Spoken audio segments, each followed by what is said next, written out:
Hello కానమోకు కథావచనం మోహనవచనం పరిజ్ఞాన హితబాండం నిత్య చదువరి శ్రోతలకు ఆహ్వానం నమస్కారం. చదవదగునెవరు రాసిన తదుపరి చదివిన వెంటనే మరువక పలువురికి వినిపింపబూనిన అది ఏ పరిజ్ఞాన హితబాండమవు పో మహిళ మోహనవచనమై విరాజిల్లు. పరిజ్ఞాన హితబాండం లక్ష్యం ప్రతివారీ సమాచార హక్కు.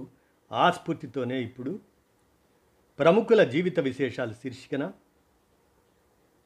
సుబ్బారావు విప్లవ పాణిగ్రాహి 91వ జయంతి స్మృతి ఈ అంశాన్ని మహమ్మద్ గౌస్ అందచేయగా, ముఖ్యంగా ఇలా ప్రముఖుల జీవిత విశేషాలు శీర్షికలకు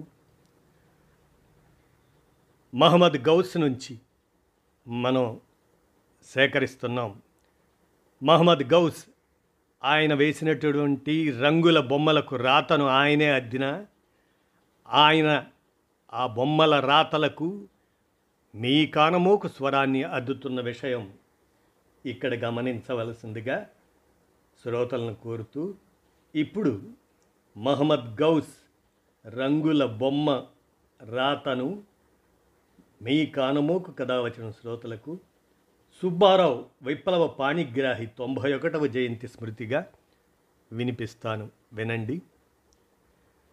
సుబ్బారావు పాణిగ్రాహి, విప్లవ పాణిగ్రాహి ఆయన 91వ జయంతి స్మరణ ఇది. పాటను నాటికను ఉద్యమ ఆయుధంగా మలచినవాడు, అట్టడుగు పొరల్లో ఉన్న బోనీల వాళ్ళ జముకుల కథను తన సొంతం చేసుకుని ఉద్యమ స్వరంగా గళంగా మలచినవాడు. ఆయన చరిత్ర రక్తాక్షరాల చరిత్ర. ఆయన చరిత్ర పాటలతో ప్రభావితం చేసిన చరిత్ర. ఆయన చరిత్ర కళాకారుడిని విప్లవ నేతగా మసలిన చరిత్ర.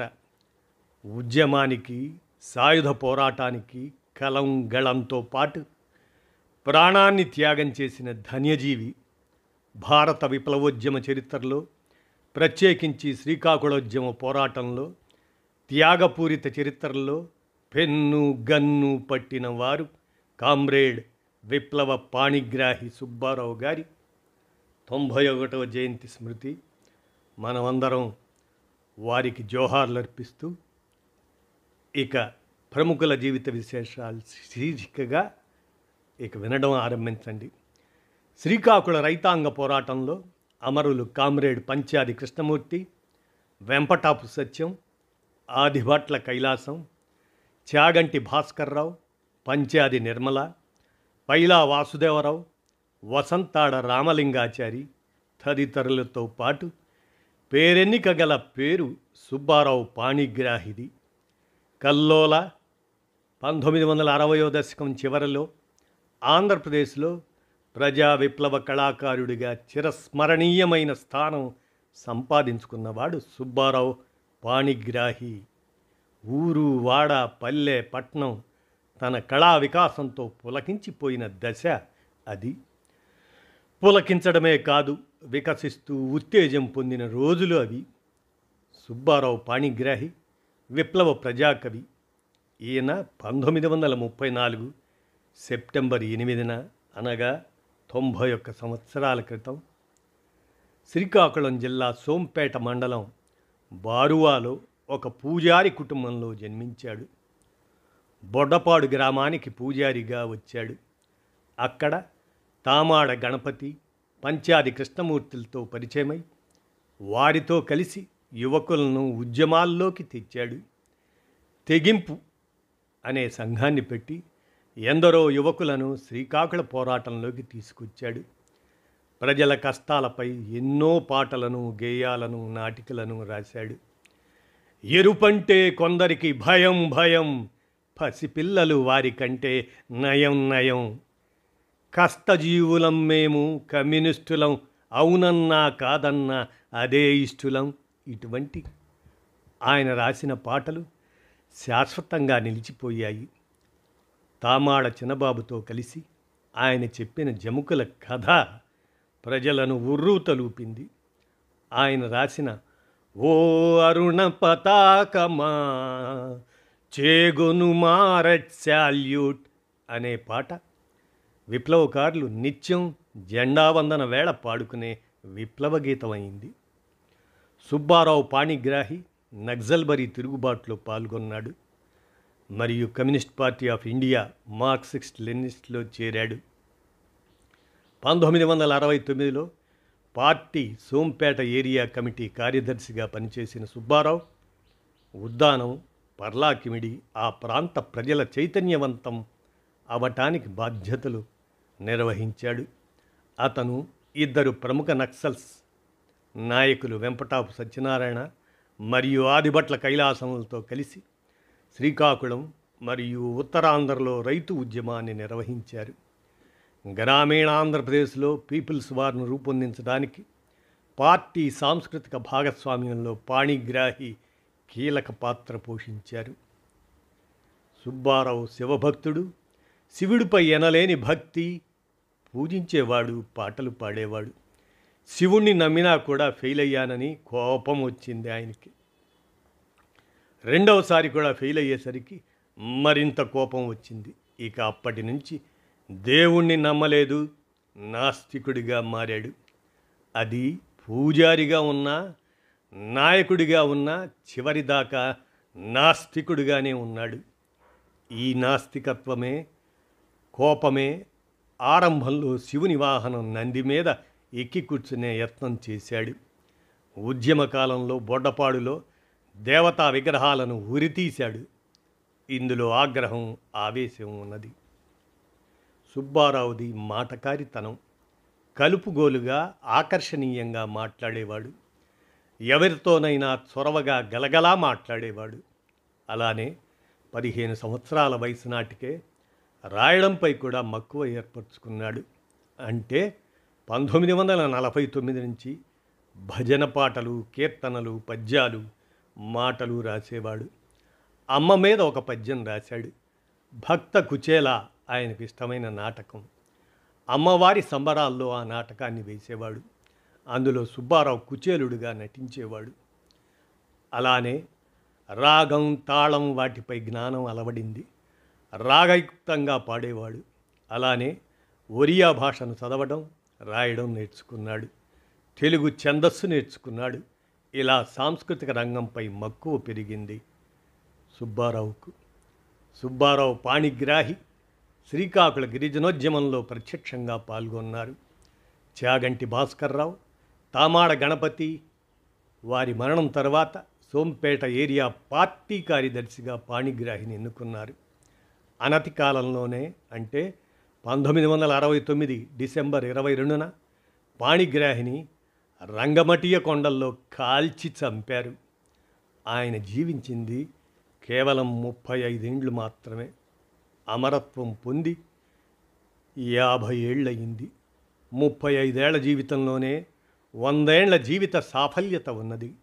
ప్రజా కళలకు జీవం పోసి వాటిని రాజకీయాలతో జోడించి ఉద్యమ స్థాయికి తీసుకువెళ్ళిన వ్యక్తి ఆయన.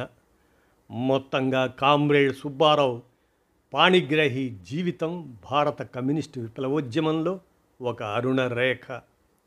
ఆయన ఒక అరుణ తార.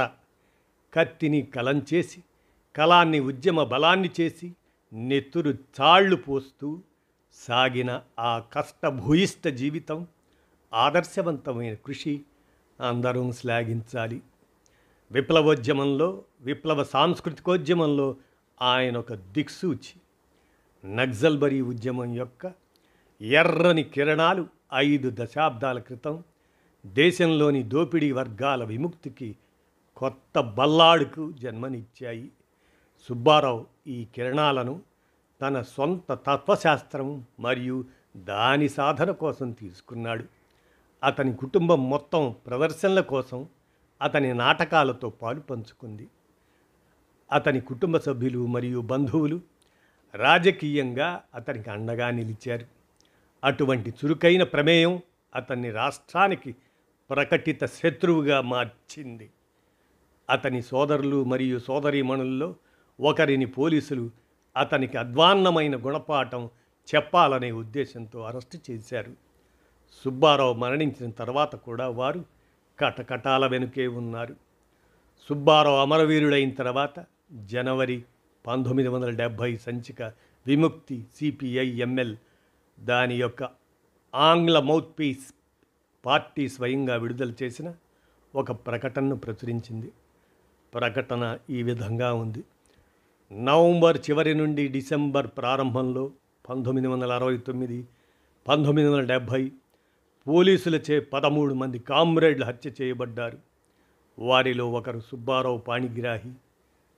అయితే ఈ విషయం వాస్తవానికి దూరంగా ఉంది. చెప్పిన 13 మందిలో 7 సహచరులు ముందుగా వీరమరణం పొందారు. మిగిలిన 6 పోలీసులు అరెస్ట్ చేశారు. ఈ 6 సుబ్బారావు ఒకరు. పోలీసులు వారిని లొంగిపోవాలని, పార్టీని తిరస్కరించాలని ప్రలోభపెట్టినట్లు సమాచారం. అయితే వారంతా పార్టీకి విశ్వాసపాత్రంగా ఉంటూ ఫైరింగ్ స్క్వాడ్ని ఎదుర్కొంటూ అమరులయ్యారు. పాణిగ్రాహి రాసి పాడిన ప్రసిద్ధి చెందిన పాటలుగా ఓ అరుణ పతాకమా చేగొను మా రెడ్ సాల్యూట్ అదొకటి, ఎరుపంటే కొందరికి భయం భయం పసిపిల్లలు వారి కంటే నయం నయం మరొకటి, కష్టజీవులం మేము కమ్యూనిస్టులం అవునన్నా కాదన్నా అదే ఇష్టులం అనేది కాగా, అలాగనే వినండి బాబు విషాదగాథ గోదావరి నది వరదల బాధ అనేది మరొకటి, దిక్కుముక్కులేని జనం ఒక్కొక్కరు అగ్ని కణం సింహకంఠనాదంతో వస్తారిక కాచుకోండి అనేది. ఇవి పాణిగ్రాహి రచించి పాడిన పాటలు కాగా, ఇక ఆయన రచించిన రచనలు నాటికలు ఏమేమిటంటే కుంకుమరేఖ, రిక్షావాలా, ఎండమావులు, కాలచక్రం, విముక్తి. ఇదండి నేడు సెప్టెంబర్ 8 సుబ్బారావు విప్లవ పాణిగ్రాహి 91వ జయంతి స్మృతి. ఈ అంశం ప్రముఖుల జీవిత విశేషాలు శీర్షికన కానమూకు కథ వచ్చిన శ్రోతలకు అందజేసే క్రమంలో ఈ ప్రముఖుల జీవిత విశేషాలకు సంబంధించిన రంగుల బొమ్మలను, వాటికి రాతను అద్దినటువంటి మహమ్మద్ గౌస్కి కృతజ్ఞతలతో ఈ అంశాలని మీ కానమూకు స్వరాన్ని అద్దుతూ అందజేస్తున్న క్రమంలో విన్నారుగా సుబ్బారావు విప్లవ పాణిగ్రాహి 91వ జయంతి స్మృతి. ధన్యవాదాలు.